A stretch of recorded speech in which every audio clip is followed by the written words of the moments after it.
So, good day everyone. So, today, na-approve ang ating scholarship online. So, kailangan natin siyang bayaran. So, meron ditong course certificate cost is 49 USD. And then, nagkaroon tayo ng 90% off. And then, ang total niyang babayaran is 4.90 US dollar. So, dito, kung paano tayo magbabayad, meron tayong, ito yung pangalan ng billing information. And then, select country. Okay. Tignan natin ang Philippines. And then dito, meron siyang card number. Okay. So, meron siyang card number. Pipili ka dito kung meron ka bang Visa, meron ka bang GCash sa may card mo. Sa GCash kasi natin, pwede tayong mag-release o kaya mag-request ng card. So, ito siya. And then, meron tayong tinatawag na American Express. So, dito, ang gagamitin kong pambayad is American Express.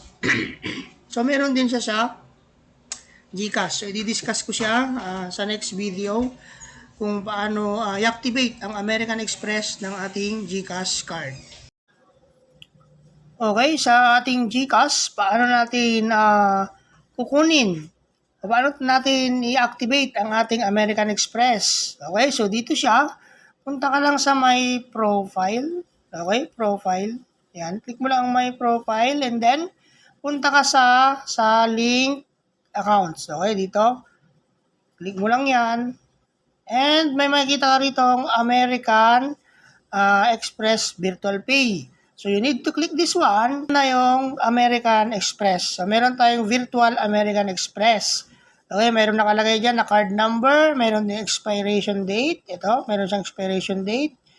And then, meron siyang CVV or security code. So, kailangan mong kunin yan. So, since kailangan natin yan, so, get lang natin ang new code. Okay, yes, natin yan. Okay, antayin natin yung magpapakita. Security code request successful. Okay, so magno-notif siya ngayon. So, yun siya, mag-send sa'yo ng mag-send sa'yo ng code si GCash. Yun na yung CVC, okay? Then after nating ma-fill upan ito, expiry date, the CVC code, i-click lang natin ang Pay Now. Okay, so after nating magbayad via GCash, American Express, pwede na tayong mag-start sa course natin. Okay, go to course.